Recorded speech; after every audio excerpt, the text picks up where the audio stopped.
जय हिंद। उम्मीद है आप सभी लोग अच्छे होंगे। आज की वीडियो में हम बात करेंगे कि यूपी पीसीएस की तैयारी कैसे करें।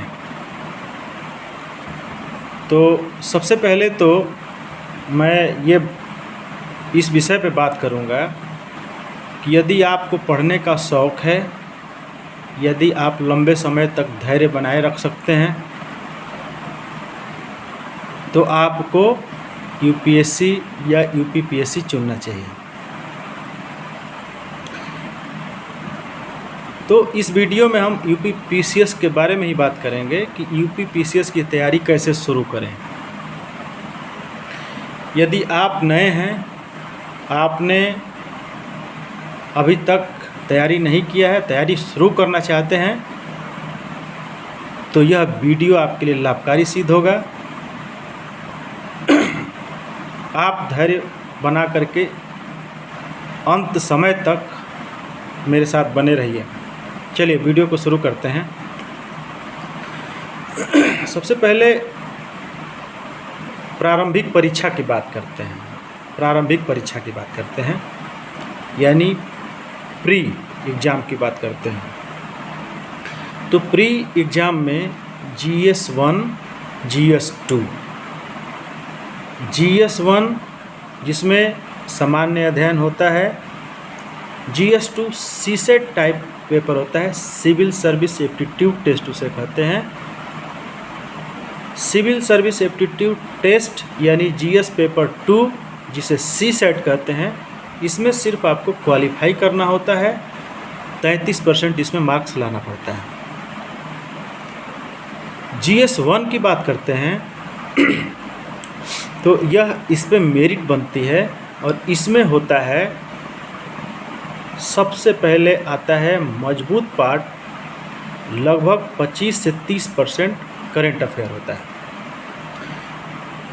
दूसरा हिस्ट्री, जियोग्राफी, पॉलिटी, इकोनॉमिक्स। उसके बाद जनसंख्या एवं नगरीकरण, और आजकल एक ट्रेंड बना हुआ है पर्यावरण एवं पारिस्थितिकी के भी प्रश्न जुड़ते हैं, और कुछ ज्योग्राफी से हट करके एग्रीकल्चर भी आता है, भारत और विश्व का भूगोल भी आता है। तो ये समग्र रूप से सामान्य अध्ययन का आपका पेपर होता है। अब अगर आप नए हैं तो तैयारी शुरू करने से पहले सबसे पहले मैं आपको ये राय दूंगा कि आप किसी पुस्तक सेंटर जाइए, वहाँ से अनसाल्व या पीसीएस के साल पेपर लेके आइए और 10 साल के क्वेश्चंस को देखिए, उसका अवलोकन करिए, उसको बार बार पढ़िए। उससे ये पता चलेगा कि किस तरह से क्वेश्चंस आते हैं, क्वेश्चंस का ट्रेंड क्या है और किस टॉपिक से कितने क्वेश्चंस आते हैं। यहाँ पे जिन्होंने पीसीएस की तैयारी किया है, जिन्होंने मेंस एग्ज़ाम दिया है, उनसे आप संपर्क करके रणनीति बना सकते हैं। देखिए, सबसे अहम बिंदु है प्लान बनाना, रणनीति बनाना।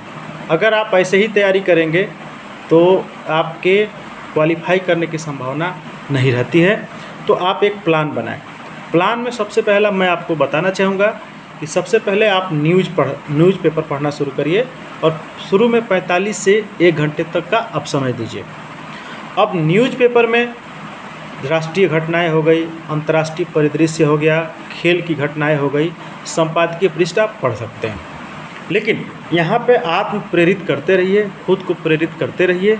और जो समाचार है, जैसे पहले आप फिल्मों में इंटरेस्ट लेते थे, खेलकूद में ज़्यादा इंटरेस्ट लेते थे, लेकिन अब आपको राजनीतिक हिस्सों में इंटरेस्ट लेना पड़ेगा।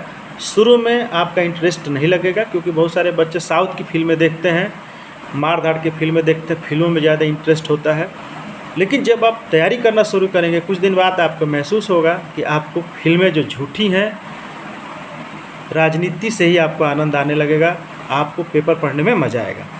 अब पेपर अगर पढ़ना है आपको तो कोरिलेट करना सीखना पड़ेगा। कोरिलेट का मतलब क्या है कि उसमें कुछ हिस्ट्री के बिंदु होंगे, कुछ जियोग्राफी के बिंदु होंगे, कुछ इकोनॉमिक्स के बिंदु होंगे, उसको आपको नोट्स करते रहना चाहिए।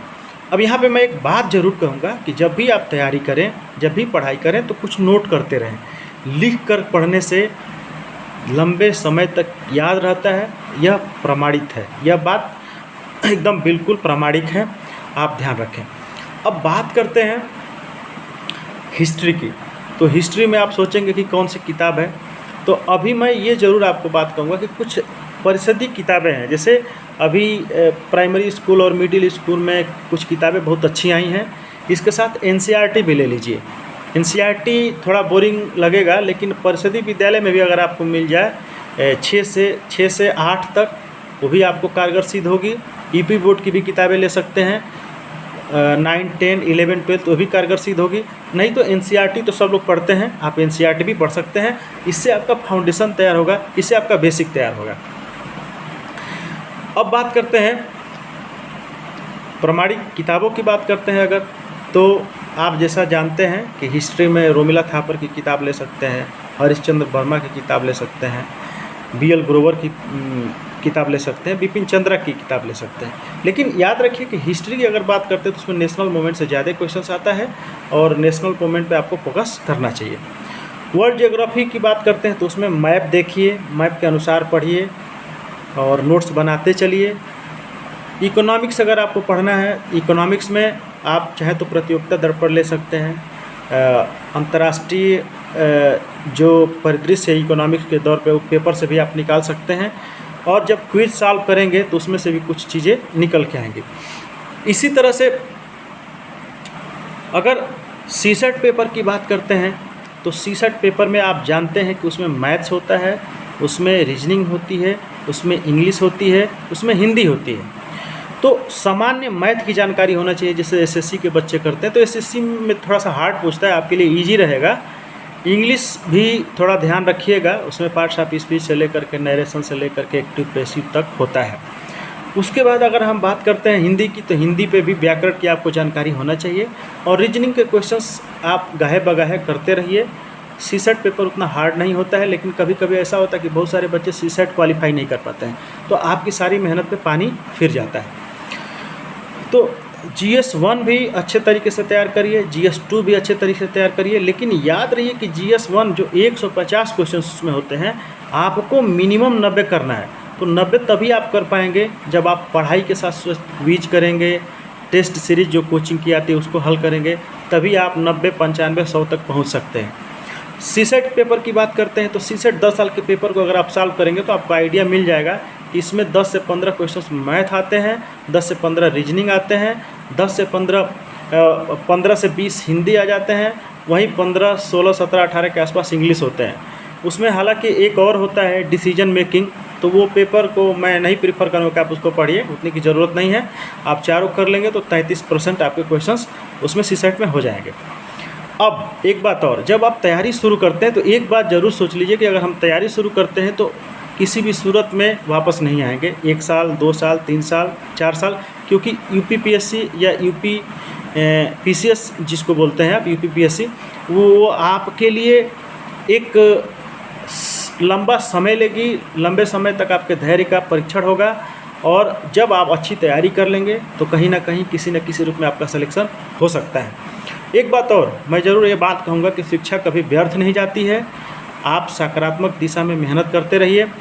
और अगर आपको पढ़ने की रुचि नहीं है, अगर आप कुछ जानने की क्यूरियोसिटी आपके अंदर नहीं है, तो शायद UPPSC आपके लिए है नहीं, UPPSC आपके लिए है नहीं। तो सबसे पहले अपने मन में, अपने अंदर जगाना है कि हम पढ़ेंगे, कुछ जानेंगे, शिक्षा कभी व्यर्थ नहीं जाती है। ये भावना लेकर के आप पढ़ाई करिए, और याद रखिए कि अगर आपने पढ़ाई लिखाई ढंग से किया तो किसी न किसी रूप में वो काम आएगी, और निश्चित रूप से आपको कामयाबी मिलेगी। तो अभी तक मेरे साथ वीडियो में बने रहने के लिए आप सभी का बहुत बहुत आभार, धन्यवाद।